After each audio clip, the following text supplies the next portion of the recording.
Halo pemirsa, apa kabar? Saya Eva Puspitasari, kini Anda menyaksikan dialog seputar kita, tempatnya kita bersuara. Salam inspirasi. Dan pemirsa, jika masuk di hari Senin itu tandanya kita akan berbincang atau bercerita tentang bisnis, karir Anda, atau apapun itu yang mengenai bisnis Anda. Dan tentunya untuk berbicara sebuah bisnis, malam ini saya tidak sendiri, karena saya sudah ditemani oleh Bapak Tito Loho. Beliau adalah CEO dari PT Tenderindonesia.com. Halo Pak Tito, apa kabar? Baik Eva, apa kabar juga para pemirsa INTV ya, dimanapun malam ini berada, kita harapkan semuanya Dalam keadaan baik? pemirsa keluarga dalam keadaan baik. Ya, betul. Salam inspirasi, Pak. Salam inspirasi untuk Semangat semua. ya untuk hari Senin ini. Selalu, walaupun cuaca juga mudi Masih ya, Oh, masih siang, seperti minggu-minggu hujan, lalu. Mungkin musim, Pak. Iya, Udah menjelang betul sekali. Desember nih ya, mau Desember, jadi ya kita maklum cuaca udah masuk musim Penghujan. Betul. Dan Pak Tito, tema kita malam ini pemirsa adalah kiat bangkit dari kegagalan bisnis. Dan pemirsa, bagi Anda yang mempunyai pengalaman atau ingin sharing dengan Pak Tito, Anda dapat menghubungi kami di telepon interaktif di 021-630-7303 atau di SMS interaktif di 085781752616. Dan langsung saja Pak Tito, kiat bangkit dari kegagalan bisnis. Sebelum kita berbicara mengenai kiat-kiat dalam bangkit begitu dalam kegagalan bisnis, sebenarnya saya mau tahu sedikit definisi kegagalan bisnis menurut Pak Tito seperti apa? Oke, ketika kita berbisnis, Eva, seperti juga kegiatan lain, tentu kita memiliki yang namanya ekspektasi. Betul. Ya, ada yang mengatakan lebih real target. Target itu ada numbernya, mungkin kalau ekspektasi lebih general, ya. Ekspektasi. Ketika kita tidak bisa mencapai ekspektasi itu atau tidak bisa mencapai target yang ingin kita sasar, kita ada namanya toleransi. Mungkin kalau 20% masih oke lah. Kalau 30% di bawah target, still oke. Tapi bagaimana kalau hanya mencapai 30% daripada target yang ingin kita sasar? Atau mungkin lebih gawat lagi, hanya mencapai 3% dari target yang ingin kita sasar. Nah, itu yang orang sebut sebagai nightmare, sebagian orang sebut sebagai gagal. Tentu Eva masih ingat ketika masih sekolah dulu. Ya. Mungkin Eva termasuk juga yang ulangannya dapat 100 terus. Mungkin dapat 80 nangis. Kok aku nilai 80 ya? Ada yang dapat 80 udah berkah. Udah bahagia ya? Oh, udah bahagia karena biasanya 50. Ya. Jadi betul Eva bahwa definisi kegagalan itu sebenarnya sangat relatif.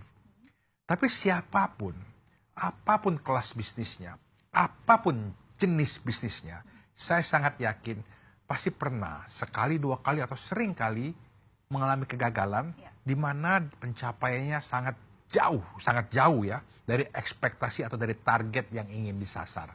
Eva juga pasti dalam hidupnya pernah kan mengalami hal-hal seperti itu. Dan saya yakin pemirsa INTV khususnya yang sebagai pengusaha UKM pengusaha skala menengah atau besar ataukah juga pemula, pasti pernah mengalami masa-masa di mana hati kecewa, kemudian kemudian patah semangat, putus asa. Itu yang nggak boleh. Sesuai tema kita ya untuk bangkit. Iya. Tapi Pak Tito, ada memang yang berbicara bahwa kegagalan bisnis itu untuk seorang pembisnis itu seberapa persen sih Pak sampai membuat dia putus asa atau tidak bersemangat lagi untuk memulai bisnis? Pertanyaan yang sangat menarik. Bahkan mungkin bukan pertanyaan tapi statement yang sangat menarik dari Eva. Gagal itu seperti mata koin merupakan sisi lain dari keberhasilan. Ya. Kadang-kadang gagal hari ini dengan kondisi yang sama ternyata menjadi berkah kita tidak atau terhindar daripada problem yang lebih besar. Berhasil saat ini dalam bisnis bisa jadi merupakan problem kita ke depan. Jadi bisnis itu suatu yang sangat dinamik.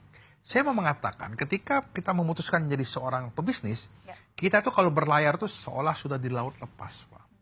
Jadi situ ada ombak yang demikian hebatnya, gelombang yang demikian buasnya, ya, ada perompak dan lain sebagainya.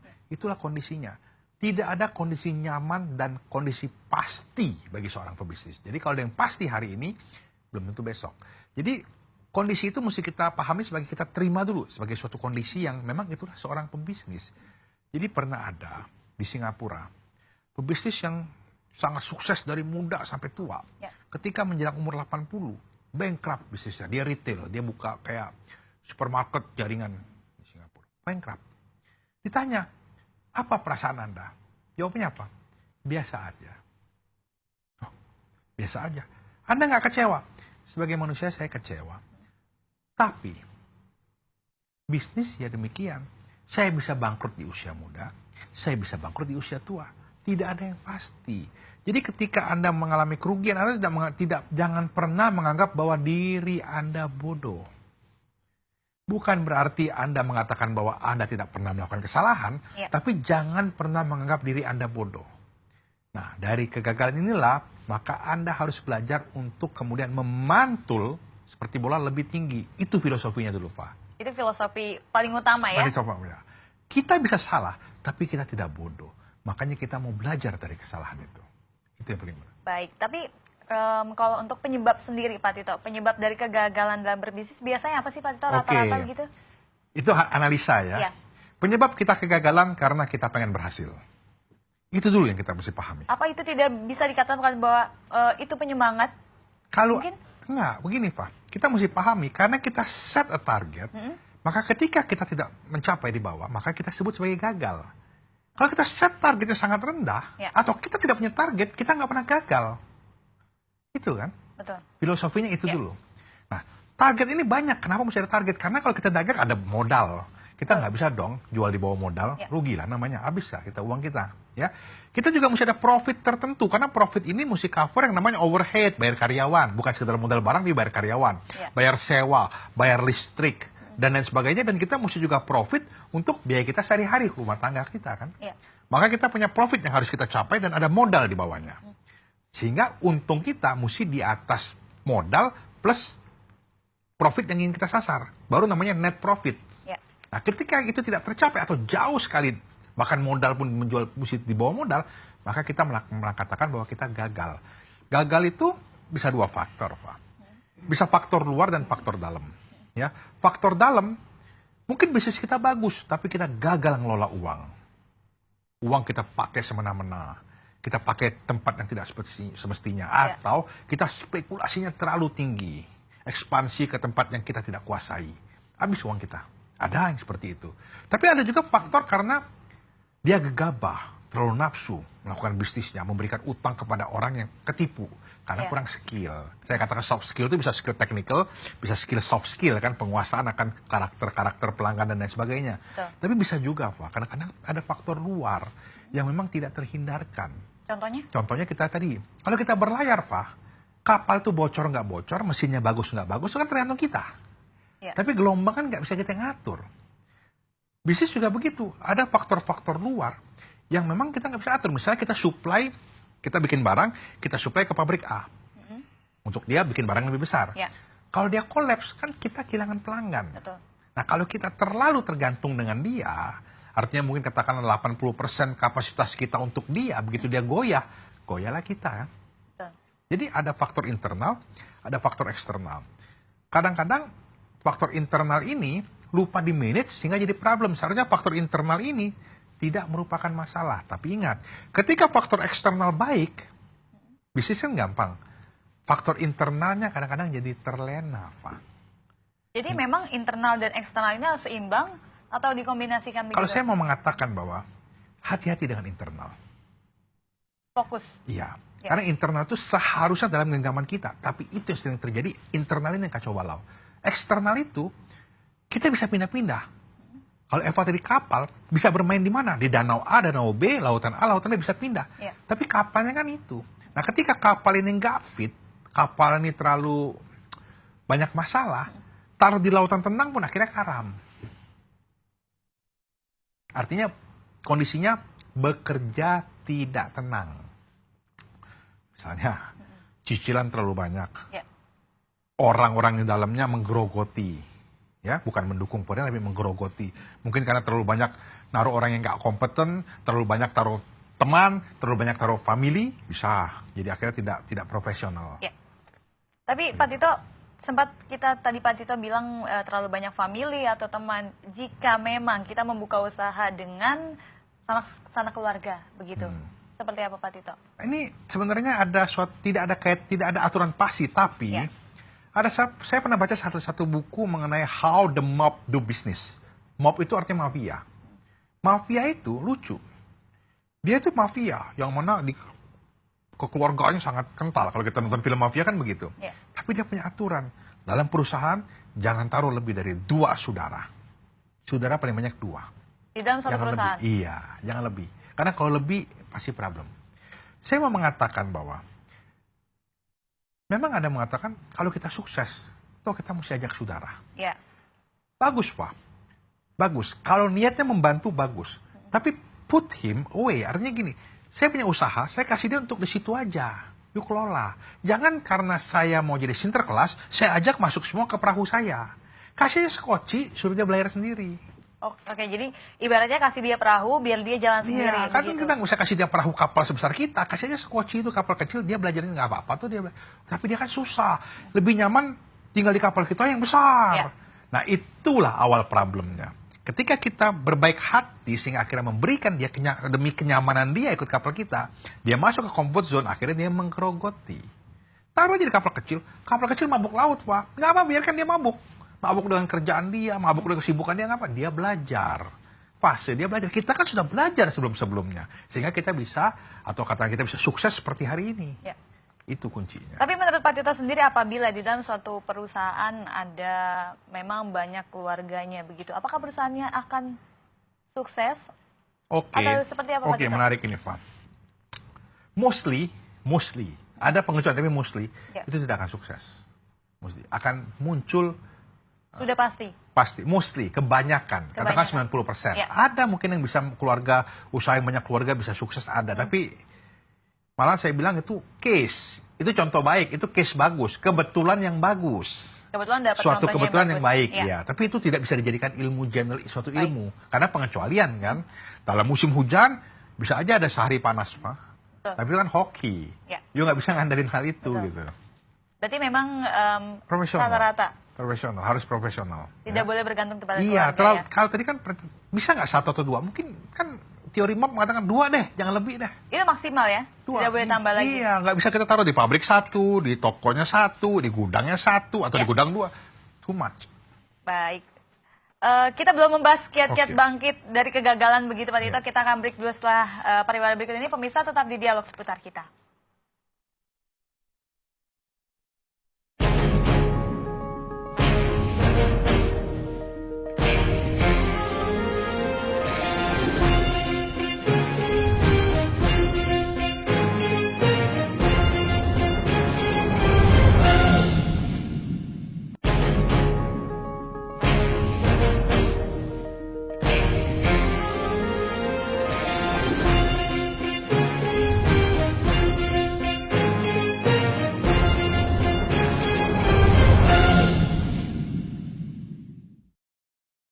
Terima kasih pemirsa, Anda masih bergabung bersama kami di Dialog Seputar Kita. Dan pemirsa, kami masih mengundang Anda, jika Anda ingin bertanya atau sharing dengan Pak Tito tentang bisnis yang sedang Anda jalani, Anda dapat telepon interaktif di 021-630-7303 atau SMS interaktif di 0857-8175-2616. Kita masih membukanya untuk Anda pemirsa. Dan Pak Tito, tadi kita sudah membahas definisi, lalu penyebab kegagalan.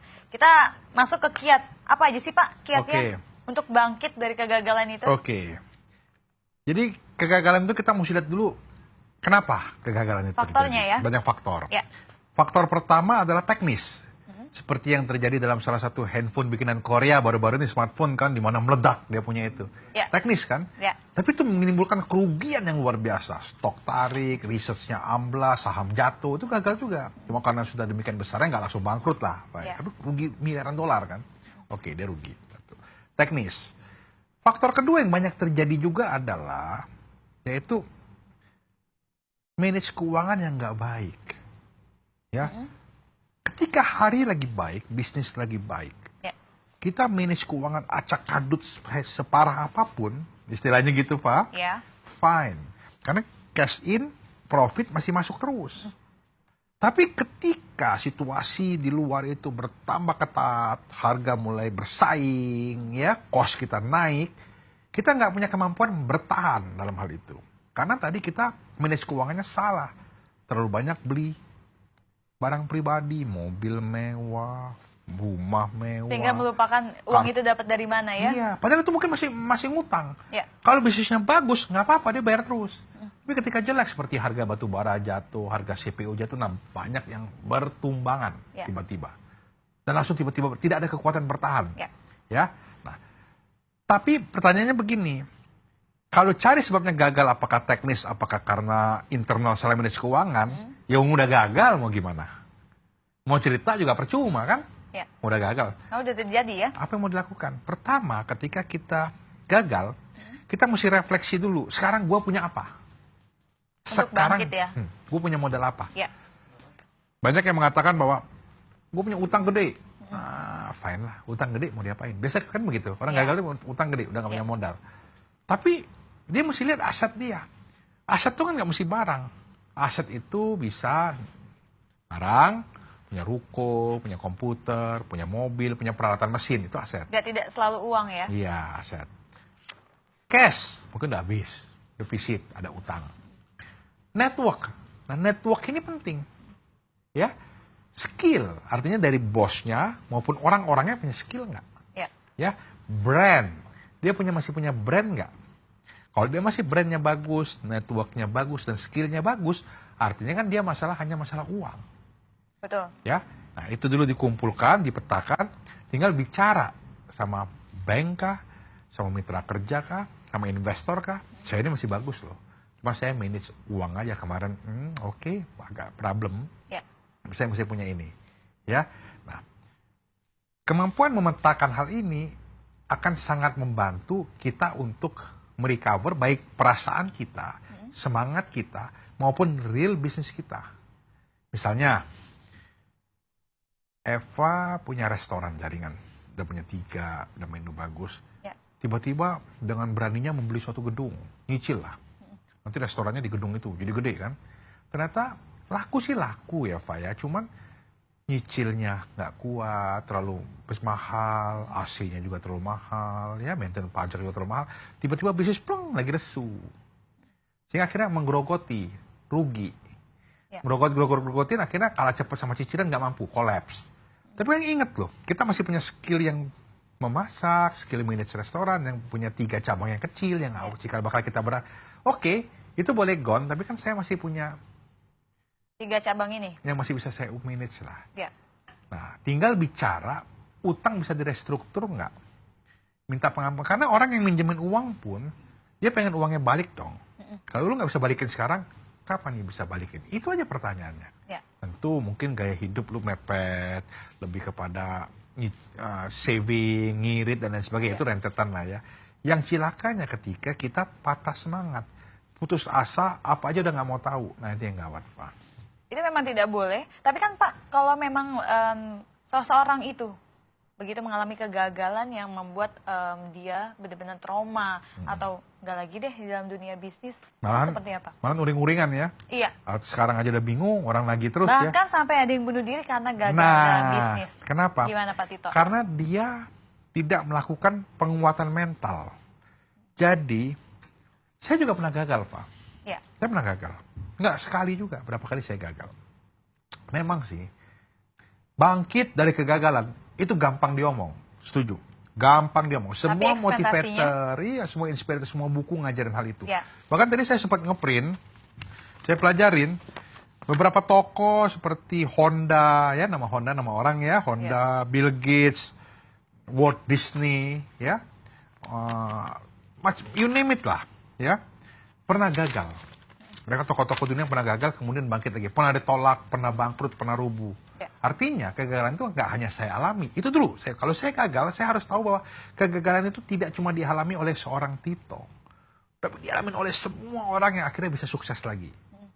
Nah, cuma kan begini, kalau mereka bisa, kenapa saya enggak? Jangan dibalik. Jangan dibalik seperti itu. Kalau mereka bisa, kenapa mesti saya? Begitu kan, orang kita kan begitu. Dia menghindar, ya. Mereka kalau orang lain bisa, kenapa mesti saya? Gitu, enggak. Udah biarin mereka aja lah. Gitu ya. Kalau ini mereka kan beda, mereka kan orang hebat, enggak. Kalau mereka bisa, kita juga bisa. Duduk, tarik napas dalam, ingat bahwa kalau bukan masalah hidup atau mati, semua urusan udah kecil, Pak. Jadi kalau tadi pilih mati, sampai bunuh diri itu salah. Kalau semua hal itu kalau bukan hidup atau mati, maka semua urusan adalah kecil. Kalau cuma rugi-rugi, cuma bangkrut-bangkrut, maka kecil lah. Tapi kalau sudah hidup atau mati, decision you. Katakanlah kita kena penyakit, yang divonis mati gitu ya. Nah itu betul-betul berat. Itu pun masih kadang-kadang orang semangat hidupnya luar biasa kan. Yeah. Tapi kalau cuma sekedar untung, rugi, kehilangan aset atau enggak, artinya kan bukan hidup atau mati. Itu small thing. Itu dulu filosofinya. Yang problemnya adalah gengsi kita kan Pak. Gengsi kita. Takut kehilangan, takut dibilang orang. Kan itu yang jadi masalah. Saya mau cerita Pak. Kemarin saya ke Palembang. Ya. Saya ketemu sama satu pakcik lah, uncle gitu ya. Dia cerita sama saya. Dulu waktu dia mulai usaha, zaman dulu belum ada kontrak, apartemen apa belum ada. Namanya istilahnya sewa, wangte. Jadi sewa juga unik, nggak kayak kontrak bayar tiap tahun gitu, ada sistem aturan kekeluargaan gitu loh. Dia bilang saya buka toko, rumah aja saya sewa. Semua uang saya habis untuk invest barang. Jadi kalau saya punya rumah dulu kan nggak bertingkat ruko gitu ya, lebar. Dus barang di mana-mana. Kalau saya lihat barang saya bertambah, saya bahagia, dia bilang. Artinya bisnis saya maju. Dari tahun ke tahun saya nggak gitu ada uang. Uangnya mutar-mutar aja, tapi barang saya numpuk. Yang tadi dusnya segini, sekarang manjang. Banyak dus-dusnya tambah banyak. Ini belum berbicara keuntungan ya Pak? Belum. Ya. Artinya saya mau mengatakan bahwa semangat dia menghemat, rumah aja nyewa, yang penting duitnya masuk untuk invest terus. Ya, artinya semangatnya saya mengatakan. Dia bilang gini, saya harus korbankan kenikmatan sesaat demi bisnis saya. Bisnis saya adalah hidup saya. Nah, filosofinya. Sehingga pikiran fokusnya adalah, nah ketika kita jatuh, kita juga mesti mikir seperti, karena kalau nggak nanti stres, nanti apa kata dunia. Tiba-tiba saya mesti naik taksi online gitu misalnya kan. Biasanya saya ada sopir. Lalu kalau saya makan, tiba-tiba saya bawa makanan catering sendiri, apa kata dunia. Jadi akhirnya hal-hal seperti itu malah mengekang kita yang udah jatuh untuk maju, Pak. Jadi akhirnya you akan terpuruk forever gitu loh. Selamanya ya? Selamanya. Baik, Pak Tito, mungkin pemirsa di rumah juga setuju dengan apa yang akan saya tanyakan ke Pak Tito begitu. Bisa dikasih contoh mungkin Pak Tito? Mungkin pemirsa di rumah, Pak Tito bilangnya gampang gitu. Pak Tito, contohkan sedikit saja begitu pengalaman Pak Tito pribadi mungkin. Pada saat tahun 2000, saya awalnya kan bisnis saya kontraktor di sektor oil and gas. 99, 2000, 2001 saya make a very good profit lah pada saat itu. Karena saat itu kan kita tahu bahwa krisis moneter, dolar naik, kontrak saya dalam dolar. Wah, very good money. Very good money. Karena saya nyuplainya ke perusahaan migas asing. Beda sama sekarang, kalau sekarang ada peraturan BI bahwa transaksi harus dilakukan dalam mata uang rupiah. Dulu nggak ada. Jadi ketika dolar jadi 17.000, saya dapatnya dolar. Wow, saya panen betul. Kemudian saya masuk ke bisnis media, yang saya spekulasi tinggi, yang saya nggak ngerti media, karena duitnya banyak, jadi kilaf. Saya jor-joran. Saya very lost, very big money. Uang saya semuanya masuk, bahkan sampai ada utang. Bayangin, uang semakin masuk sampai ada utang. Yang tadinya profitnya banyak malah jadi utang. Utang. Kemudian saya pikir saya mesti benahi. Ternyata bisnis media saya slowly mulai jalan pelan-pelan, saya benahi. Ya, memang nggak enak, Pak. Sakit. Ketika kita merasakan utang itu kita mesti ngirit dan lain sebagainya ya. Tapi itu kan kayak kita makan obat. Kalau you sakit, you makan obat. Obat nggak ada yang manis, Pak. Puyer, semuanya pahit. Untuk infus segala kan. Tapi kalau you lalui secara disiplin, pasti you akan sembuh. Kecuali yang saya tadi bilang, kalau emang vonisnya death, meninggal, bukan penyakit yang sudah tidak ada pilihan ya? Tidak pilihan. Tapi kalau cuma bisnis, kalau you jalanin secara disiplin, pasti you akan maju. Saya pernah ngalamin dan saya pernah ngamatin beberapa orang yang ketika dia terpuruk, dia mulai benahi, yang saya anggap tidak smart, tidak pinter, tidak perlu brilian, tapi dilakukan sama dia, maju, Pak. Lakukan aja. Contohnya? Oke. Contohnya dia bilang, saya mau ngatur pengeluaran saya. Saya nggak gini, saya cut. Ya. Lalu kemudian saya mau fokus. Setiap hari saya mau duduk di kantor. Saya duduk di kantor, saya nggak kelalang-kelalang buana lagi, saya nggak pamer-pamer diri lagi di berbagai kegiatan mau show. Tapi saya fokus mengendalikan perusahaan saya. Orang yang tinggal dikit dikerjakan. Apakah follow up mark customer atau akan telepon segala. Tadinya kan dia diwakil-wakilkan ke orang. Dia keliling-keliling, toto jebol gitu kan. Jadi saat ini di-handle sendiri. Di-handle sendiri lagi, seperti zaman dulu lagi. Pelan-pelan recover, maju lagi, Pak. Padahal simple yang dilakukan oleh dia. Tidak, jadi kalau ketika kita terpuruk, kita tidak perlu langsung mikir, gue mau jungkil balik jurus apa nih. supaya bisnis gue balik lagi. Salah ya berarti ya? Salah. Ketika ya terpuruk, you evaluasi tadi asetnya, lu lihat apa yang masih lu punya, lu kerjakan aja, lu kerjakan. Ya, walaupun tadi sakit, tadi tokonya 10, sekarang toko tinggal 2, karena yang 8-nya sewa nggak bisa bayar kan, ya udah balik 2 lagi, fine. Oke, berarti kiat untuk bangkit dari kegagalan salah satunya juga bisa sabar dalam menghadapinya. Iya, sabar, tekun, dan jangan lagi mindsetnya di switch sedikit, jangan nganggap kita besar lagi, tapi nganggap kita kembali kecil, tapi kita punya value, kita punya pengalaman, kita punya knowledge tetap ada dalam diri kita. Oke, sabar. Mungkin bukan sekedar sabar, tapi juga bisa terima kenyataan. Ya. Itu penting. Ya, Pak Tito, saya ingin bertanya, apakah dari kegagalan yang pernah dialami oleh Pak Tito mungkin, atau siapapun di luar sana yang pernah berbisnis, apakah ada keuntungannya begitu dari kegagalan yang kita alami? Oke, jelas. Ketika kita gagal, kita belajar sesuatu. Sebenarnya begini, Eva. Pelajaran ini ada di berbagai buku, ada di berbagai cerita. Ya. Tapi orang itu kalau belum jidatnya kena batu sendiri, ngadep dinding sendiri ketabrak, tapi benjol istilahnya, dia masih belum mau terima. Tapi ketika ini toh yang dikatakan bahwa jangan besar pasak dari tiang, bahwa mesti punya uang cadangan dan lain sebagainya. Nah, itu masalahnya. Ya. Itu dulu masalahnya yang akan kita bahas. Kita akan membahas lebih dalam, Pak Tito, karena kita akan break sebentar. Dan pemirsa, kita akan tetap membahas keuntungan dari kegagalan seorang pembisnis menurut Pak Tito seperti apa. Jangan kemana-mana, tetap di Dialog Seputar Kita.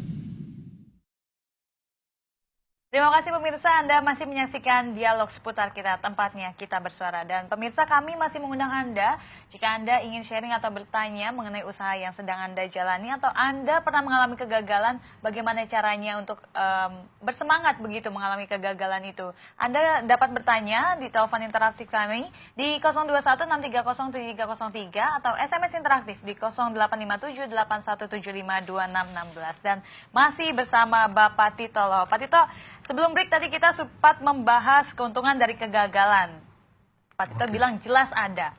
Apa saja Pak Tito? Oke, kegagalan itu memberikan kepada kita suatu daripada realita, daripada hal-hal yang sudah kita, tanda kutip, tabung. Ya. Biasa kegagalan itu nggak datang tiba-tiba, Fa. Kita ignore dulu akan suatu hal, kita ignore dulu akan suatu potensi bahaya, terus numpuk, boom, meledak. Ya kan? Misalnya, kebiasaan untuk menumpuk utang untuk barang-barang yang nikmat. Kita tahan dulu, Pak Tito, ada yang telepon. Halo, Dialog Seputar Kita. Halo. Selamat malam, dengan siapa di mana, Pak? Selamat malam, Mbak Eva. Ya. Iya, Sanusi Keplale di Pamulang. Ya, Pak Sanusi, halo, apa kabar? Baik. Selamat malam, Pak Tito. Malam, Pak Sanusi. Gimana kabar baik? Ada yang ingin ditanyakan, Pak? Baik ya. Jadi sebetulnya tadi sudah dijelaskan oleh Pak Tito bahwa kita ini kan pernah mengalami krisis moneter di tahun 98. Ya. Yang akhirnya kan banyak sekali masyarakat kita terjadi rush money. Tetapi juga ada perusahaan-perusahaan tertentu yang bertahan hidup. Antara lain ya properti, kemudian kontraktor dan seterusnya itu. Mereka usaha-usaha kecil menengah mereka bertahan hidup. Nah, bagaimana sebetulnya untuk kiat-kiatnya bagi para pebisnis yang sudah mengalami kegagalan ini Saya kira apa yang dibilang oleh Pak Tito itu penguatan mental bagi para pebisnis dan para saudagar kita. Nah, kedua, memang ada value change. Ada perubahan nilai atau mindset. Apakah internal growth atau juga external growth. Ya. Nah, ini yang menjadi pokok. Nah, kebanyakan, sebentar Mbak Eva, kebanyakan terjadi mismanagement dari usaha-usaha itu. Terima kasih. Ya, terima kasih. Terima kasih, Devi. Terima kasih Pak Sanusi di Pamulang. Selamat malam. Ya, Pak Tito, dia sempat membahas tentang last money di tahun 98, lalu kiat-kiat bagi pembisnis mental. Seperti kalau apa? kita lihat, Pak, ya, yang selamat di tahun 98, bahkan sekarang menjadi jauh lebih besar. Ya.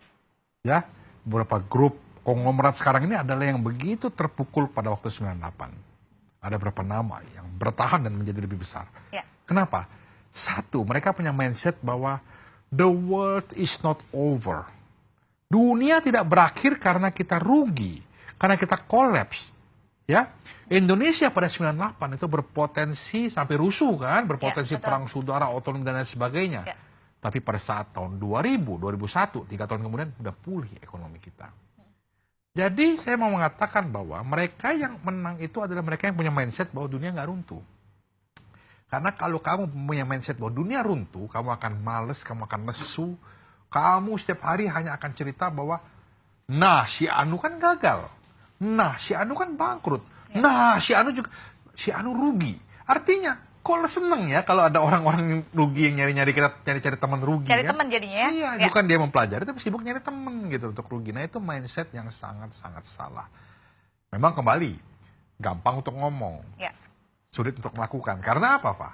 Karena kita nggak hidup sendiri. Kita ada keluarga, kita ada suami istri, ada ibu, ada mertua orang tua, dan lain sebagainya. Kita mungkin bisa terima. Mereka kan belum tentu bisa merubah gaya hidup mereka. Maka di sini perlu kebersamaan, Pak. Kalau nggak bubar semuanya. Kebersamaan dalam membangun bisnis itu, membangun bisnis itu kembali. Tahu kondisi sedang susah. Bukan hanya karyawan yang perlu tahu bahwa kondisi sedang susah. Ya. Keluarga pun harus paham hal ini. Kalau nggak kan repot, Pak. Lagi kondisi susah, keluarga mau plesir keliling dunia, nah gimana? Ya, itulah tadi tanggapan untuk Pak Sanusi di Pamulang begitu ya. Lalu ini ada SMS masuk, Pak Tito, kita bacakan dulu. Selamat malam, Pak Tito. Saya mau tanya, kenapa setiap usaha selalu gagal? Padahal saya selalu semangat dan selalu berdoa. Lagi-lagi bisnis saya selalu gagal. Gagal mau jualan dan nggak punya modal lagi. Gimana caranya supaya maju? Terima kasih. Seperti apa, Pak Tito? Feeling saya pertama, si pengirim SMS ini, bisnis adalah bukan kerjaan utama dia. Sampingan. Saya punya paman yang dulu dia kerja di konsultan, kerja jadi kepala cabang lah begitu ya. Dia mengelola agro, karena kata orang Taiwan, Indonesia itu luar biasa subur dan cocok untuk agro, karena orangnya banyak, jadi makannya banyak, Pak. Dan Kus Plus bilang, colok, tumbuh. Ya kan? Lagunya kan begitu. Dia punya usaha agro yang dikelola oleh saudara dan lain sebagainya, dikontrolnya hanya hari Minggu ngontrol. Ya. Selama 25 tahun, saban hari hanya cerita masukin duit tak pernah menuain. Masukin duit nggak pernah narik. Pas rugi itu tanam sayur rugi, tanam ini rugi, tanam buah ini sakit, ini pokoknya gone. Sampai suatu hari dia pensiun, dia ambil uang pesangonnya, dia masuk ke kebun, sekarang kebalikan. Bukan hari Minggu dia pergi ke kebun, tapi Senin sampai Sabtu dia ke kebun, Minggu dia istirahat. Oke? Apa yang terjadi? Kebunnya tumbuh demikian hebat, asetnya tumbuh mungkin sekitar 10 kali lipat, sekarang jadi yang paling besar. Itu. Oke, kita jawab dulu, Pak Tito. Halo, dialog seputar kita. Iya, halo. Selamat malam, dengan siapa di mana? Dengan Bapak Ate di Jakarta. Ya, Pak Adi, silakan. Ate. Oh, Pak Ate. Ya, Pak Ate, silakan. Iya, ini mau nanya gimana caranya bangkit itu, gitu kan? Bisnisnya apa, Pak Ate? Ya, saya jualan pakaian gitu, Oke, pakaian grosiran atau retail? retail. Pakaian wanita, umum atau anak-anak? Pakaian remaja gitu. Remaja. Untuk di mall atau di perkulakan atau di trade center atau di mall? Di mall, di Mall. Cipulir. Oke, Cipulir. Oke. Oke. Oke. Ya, jadi pertanyaannya bagaimana cara bangkit untuk berjualan pakaian retail? Ya. Begitu ya. Oke. Terima kasih Pak Ate di Jakarta. Selamat malam. Jadi Ya. menarik Pak Tito, nih Pak Ate. seperti apa nih? Jadi dia punya toko yang feeling saya tokonya lagi dalam kondisi nggak bagus ya. Ya. Jual pakaian manja. Sekarang toko konvensional itu banyak hal ya, tapi salah satu terpukul dengan online, Pak. Kemarin saya ketemu sama teman saya, dia jual online alat kantor, dia supplier ke kantor saya, dia cerita betapa tipisnya profit jual stationery, termasuk toner, tinta, aksesoris segala. Ya. Karena sekarang di online itu, begitu cek di salah satu toko online, itu kan diadu semua. Betul. Ya, betul Ya. ya. Jadi feeling saya, Pak Ate ini mengalami satu. Mungkin dia sewa toko. Nggak nutup. Karena profitnya nggak nutup. Profit. Selain profit, jumlah pakaian yang terjual juga mungkin menurun drastis. Karena volumenya nggak dapat, karena saingan banyak. Ya. Saingannya bukan sesama toko. Mungkin Pak Ate dia selama ini bisa lihat, kalau dia Cipulir, dia lihat daerah lain, di mana Tanah Abang dan sebagainya, dia tahu kompetitor seleranya apa, Ya. marketnya siapa. Yang gawatnya Pak Ate sekarang juga berhadapan dengan kompetitor yang dia nggak kenal. Dia nggak tahu dan lahir sedemikian banyak dan cepatnya. Itu toko online, Pak. Ya. Itu kan jika dilihat dari kesalahan begitu. Bukan kesalahan, Pak. Kondisi. Ya. Jadi saya bilang Pak Ate juga mesti belajar atau mesti suka nggak suka masuk ke bisnis online.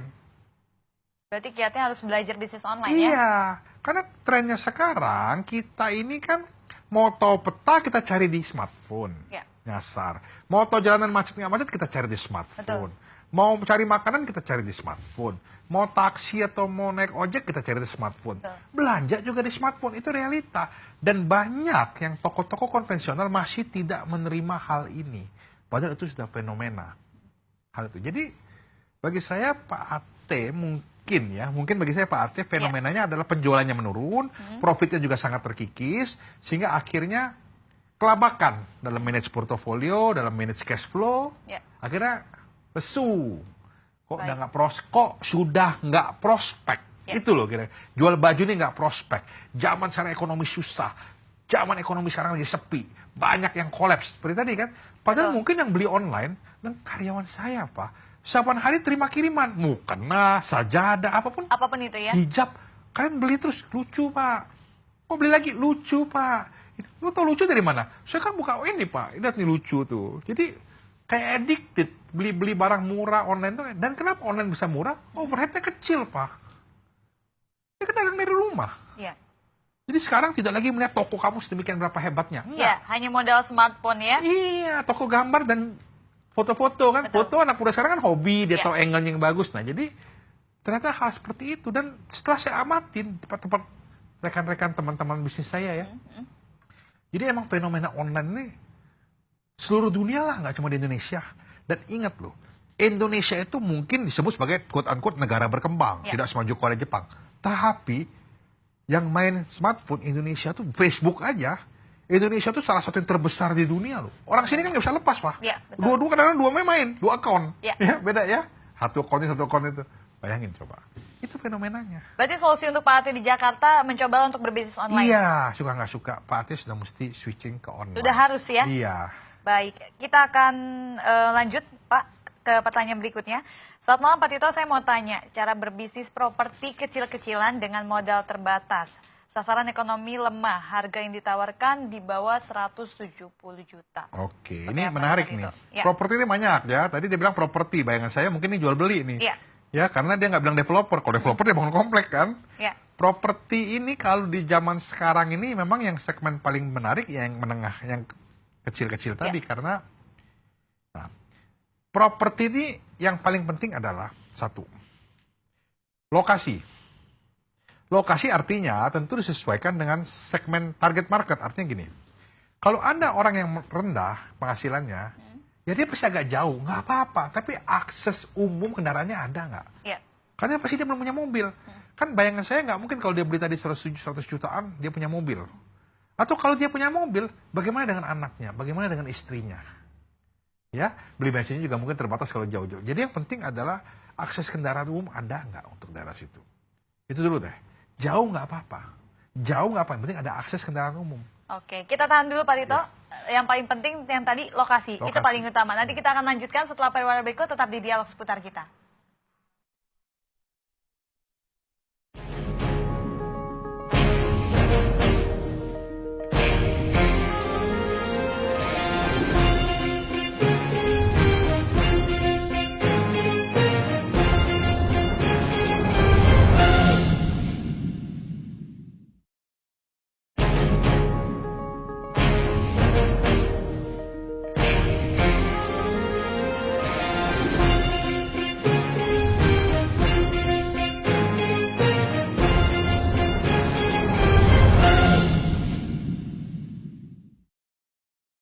Terima kasih pemirsa, Anda masih bergabung bersama kami di Dialog Seputar Kita. Dan pemirsa, bagi Anda yang ingin bertanya atau sharing seperti Pak Ate tadi di Jakarta atau Pak Sanusi di Pamulang, Anda dapat menelpon kami di telepon interaktif di 021-630-7303 atau di SMS interaktif di 085781752616. Dan Pak, kita akan melanjutkan SMS-SMS yang masuk begitu. Sebelumnya tadi soal properti begitu, lokasi. Lalu apa lagi selain lokasi? Jadi properti ini unik, Fa, ya. Kalau Anda ingin main di sektor market menengah ke bawah lah katakanlah gitu ya. Itu bukan hanya sekedar faktor harga jual loh.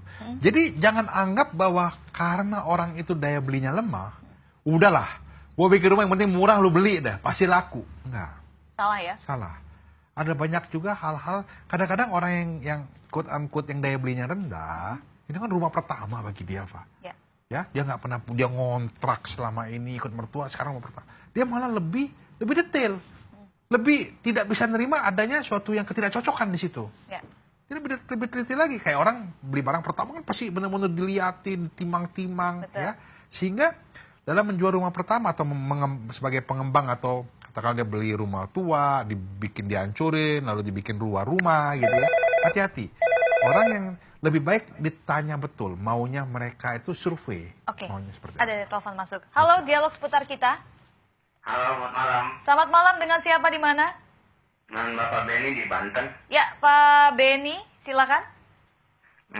Salam inspirasi Pak Tito. Salam inspirasi Pak Beni, selamat malam. Malam, Pak. Pagi ini ya, menyambung yang tadi Bapak dari Jakbar sebelum saya telepon bilang masalah apa tuh usaha bangkrut. Kita kan usaha itu harus siap, untung rugi harus tanggung jawab, Pak. Iya. Harus siap lahir batin. Iya. Ya, jangan mengeluh, Pak. Harus berani. Iya. Kalau jiwanya mengeluh, kapan lagi mau maju? Iya. Betul. Iya, jadi usaha itu jangan untung cari untung, siap rugi, Pak. Berapa 200 juta rugi, siap rugi. Saya suka itu, Pak. Saya suka, Pak. Jadi kalau jiwa usaha itu, Pak, harus didalami, Pak. Iya. Iya. Makasih, Pak Tito. Iya, iya. Ya. Malam. Selamat malam, terima kasih Pak Beni di Banten. Iya, saya malah terinspirasi nih. Kita di INTV malah terinspirasi dengan Pak Beni. Jadi kita membawa inspirasi malam ini dari Pak Beni di Banten. Saya setuju sekali bahwa memang mudah dikatakan, tapi mungkin tidak sebegitu mudah untuk dilakukan. Tapi ya. Filosofinya simpel bahwa ya jadi pengusaha kalau rugi ya resiko lah. Mau gimana ya? Kesalahan-kesalahan yang kemarin yang baik yang kita lakukan kelalaian begitu ya. Ya akhirnya ya harus kita tuai saat ini kan. Kita yang tanam, kita yang tuai. Ya nggak apa-apa kita belajar. Rugi, sakit arti sakit harus hemat dan lain sebagainya. Ya we have to do it. Dan saya ngelihat, kemarin saya ngelihat pengalaman saya lihat, ketika itu dilakukan tahap demi tahap, itu akan recover. Ini juga untuk tadi Bapak yang jual baju di Cipulir lagi ya. Dia lakukan aja mungkin mesti go online, pelan-pelan, benahin stok dia, mungkin negosiasi ulang sama supplier dia, ya walaupun dimarah-marahin gitu kan, karena dia telat bayar dan lain sebagainya. Tapi itu harus dilakukan.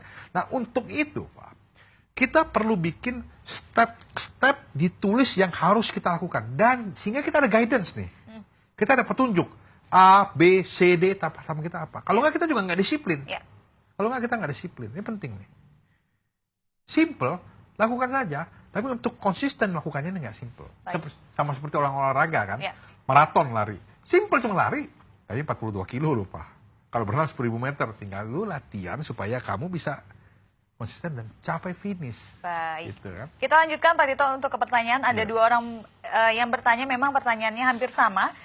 Selamat malam Pak Tito, saya ingin bertanya, bagaimana kiat usaha untuk sukses untuk pengusaha yang baru memulai bisnisnya? Ini pertanyaan dari dua orang yang berbeda, tapi pertanyaan sama begitu. Ya. Bagaimana mulai bisnis ya? Ya, gimana Pak Tito? Oke, kembali lagi. Kalau untuk mulai bisnis itu pertama, do it aja lah, lakukan saja. Jangan terlalu banyak pikir. Ya. Karena kalau kamu terlalu banyak pikir, kamu akan, otak manusia itu cenderung mikir negatif. Kalau besok hujan gimana? Kalau besok tiba-tiba ada demo gimana? Tapi dia nggak mikir bahwa besok sunny day, hari yang sangat cerah, besok akan ada banyak hal-hal menarik. Selalu pikir negatif. Karena kita selalu pikir falsafahnya adalah kan sedia payung sebelum hujan. Ya, itu betul, filosofi kan? Nah, filosofi kan. Jadi kita udah agak takut-takutin dikit.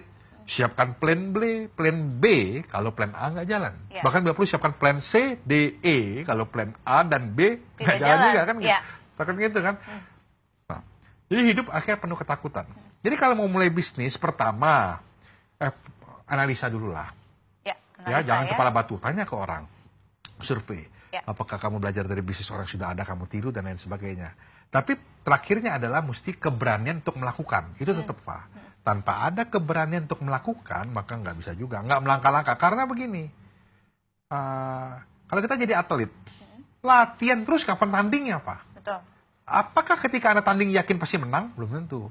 Tapi kalau latihan terus, pasti jago. Latihan kan pasti jago, nggak ada musuhnya dan sendiri. Balap mobil kalau sendiri pasti juara lah Pak. Nggak ada musuhnya kan. Jadi itu solusinya ya untuk bagi pembisnis pemula. Baik, kita lanjutkan untuk pertanyaan berikutnya Pak Tito. Selamat malam Pak Tito. Kalau kita udah umur 50 tahun ke atas, masih bisa nggak sih untuk bangkit? Karena kita orang udah 50 tahun ke atas nih. Rasanya sulit untuk berkembang kembali atau bangkit kembali. Bisnis yang kita jalani adalah kontraktor. Terima kasih. Bagaimana Oke, ini menarik nih. Faktor usia ya dipertanyakan ya 50. Tentu kita juga harus realita.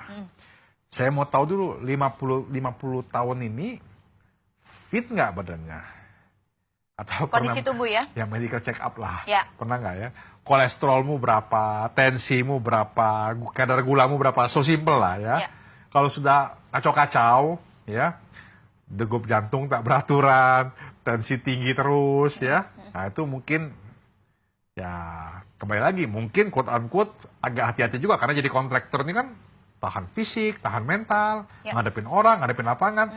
Tapi kalau Anda sehat seperti Presiden Amerika terpilih saat ini Donald Trump 70 ya masih sukses mau jadi presiden loh. 70 jadi presiden, bukan 70 kelar jadi presiden, 70 baru mau mulai jadi presiden. Itu pun tahun depan, mungkin udah 71 umurnya. Ya, tapi saya lihat dia masih fit ya, masih ngomong semangat, semua masih pikir jernih ya, semangatnya masih tinggi. Jadi artinya Pak, fisik tidak membatasi. Umur 40 ya kalau tidak membatasi ya. Tapi tentu umur 50 jangan lalu jadi pengusaha kontraktor lalu pergi dugem gitu kan, cari-cari penyakit namanya kan. Tentu ada keterbatasan, iya. Pola hidup sehat ya. Iya, tapi saya pikir nggak menjadi kendala. Nggak menjadi masalah. Saya punya paman yang usahanya anggur yang saya tadi cerita tadi, umurnya 71. Itu masih bisa keliling mungkin 60-70 hektar tuh. Sehat. Tapi dia makannya makan baik, sehat, vegetable, sayur dan lain sebagainya, makan sehat, ikan ya. Masih bisa keliling kebun, masih bisa kontrol, Pak. Saya pernah ikut dia jalan. Wah, itu jauh, Pak. Melelahkan. Walaupun cuma jalan ya. Tapi dia jalan. Tapi dia tetap semangat ya? Sehat. Ya. Gitu. Berarti yang paling penting adalah bagaimana kondisi fisik Anda. Umur tidak mempengaruhi ya? Tidak mengaruh. Umur tidak menjadi kendala. Baik. Kita lanjutkan ke pertanyaan berikutnya, Pak Tito. Selamat malam, Pak Tito Loho. Bagaimana dengan bisnis manufaktur pembuatan peralatan industri atau permesinan? Saat surut seperti ini, apa yang bisa dilakukan? Iko di Bogor. Terima kasih. Saya pikir manufaktur ini bisnis yang agak kurang diperhatikan ya. Dalam arti keberpihakan pemerintah. Pemerintah lebih sibuk urusannya fashion, kuliner ya, seni-senian gitu ya, pakaian fashion. Tapi manufakturnya kan pasti bicaranya mengenai teknik kan. Dia mesin bubut, mesin freeze, mesin potong, mesin bengkok plat, ya. Manufaktur kan seperti itu. Pemerintah agak kurang. Makanya kalau kita lihat, Pak, dalam industri otomotif kita, itu kan kebanyakan dari Jepang kan. Ya. Sub-subnya semua juga anak-anak perusahaannya ada saham-saham Jepang. Di Indonesia itu kurang dikembangkan emang kemampuan wirausaha di sektor teknik. Jadi saya mau mengatakan tadi kalau yang mengirim SMS itu mengatakan dia ingin masuk ke bisnis mesin teknik, saya sangat respect. Karena keberanian itu jarang dimiliki. Tapi ada juga mesin teknik manufaktur yang dia bukan manufaktur, Pak. Tapi dia adalah yang menerima order untuk membuat suatu parts ya. Artinya dia punya mesin bubut, mesin apa, orang kasih dia gambar, lu bikin, dia cas. Biasanya dia casnya, cost produksinya dia dihitung berdasarkan jam pemakaian mesin. Itu aja lah, ada hitung penyusutan dan lain sebagainya. Itu oke. Tapi saya mau mengatakan gini, kan yang pertanyaan tadi bahwa apakah ada prospek atau enggak? Bisnis apapun, prospeknya bagus. Apapun itu? Apapun. Jual air mineral kan jual air putih. Kalau logika kita, siapa mau beli, Pak? Betul. Bagus tuh. Luar biasa. Tapi tetap jalan ya? Iya, artinya bisnis apapun bagus, bisnis apapun ada marketnya, tinggal Anda menjalankannya, seperti menjalankan kapal, menjalankan mobil, menjalankan pesawat, fokus nggak? Kalau Anda nggak fokus, ya Anda nabrak. Kalau Anda nabrak, jangan salahkan bisnisnya. Kalau kita bilang, matamu kemana? Gitu kan, kira-kira kan kok jalan aja nabrak. Baik. Nah, itu kira-kira. Itu kira-kira untuk jawaban Pak Iko di Bogor, begitu ya. Pak Tito, sebelum kita mengakhiri perbincangan kita malam ini, seperti apa kesimpulan dari kiat bangkit dari kegagalan untuk berbisnis? Silakan pemirsa INTV untuk buka berbagai literatur ya, mau di print, mau ditulis, mau dicatat di internet dan lain sebagainya. Kisah-kisah para tokoh besar yang pernah gagal sebelum kemudian sukses, atau pernah sukses, kemudian gagal dan sukses lagi. Ingat, Donald Trump itu pernah bangkrut. Pak. Tapi kemudian dia bisa bangkit kembali dan bahkan bukan sekedar bisnisnya, tapi mampu menjadi presiden Amerika Serikat loh. Artinya saya mau mengatakan bahwa untuk bangkit itu adalah bukan hal yang luar biasa. Bangkit itu bisa bagi siapapun. Yang penting tadi bahwa kita harus mau menerima kenyataan bahwa kita lagi terpuruk, sehingga kita mau melangkah. Langkahnya macam-macam, tergantung kondisi jatuhnya karena apa, bisnisnya apa, kondisi dia di mana, kondisi pertemanannya gimana, keluarganya di mana, sehingga tidak ada rumusan pasti. Tapi yang pasti kemudian Anda mesti rumuskan langkah-langkah Anda dan jalankan secara konsisten.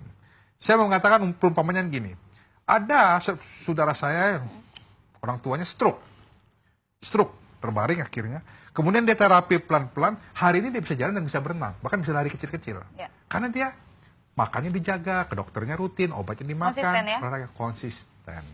Jadi kata kuncinya seperti itu ya kesimpulannya. Baik, Pak Tito, terima kasih sudah hadir di Dialog Seputar Kita pada hari ini. Dan pemirsa, tetap saksikan Dialog Seputar Kita dari Senin hingga Rabu, pukul 20 hingga 21 waktu Indonesia Barat. Dan pemirsa, bisa dipetik dari perbincangan kita malam hari ini adalah kekalahan bukanlah kegagalan terburuk. Karena kekalahan yang sebenarnya adalah ketika Anda memutuskan untuk mengakhiri langkah Anda. Saya Eva Puspitasari dengan Pak Tito Laho pamit undur diri. Sampai jumpa dan salam inspirasi.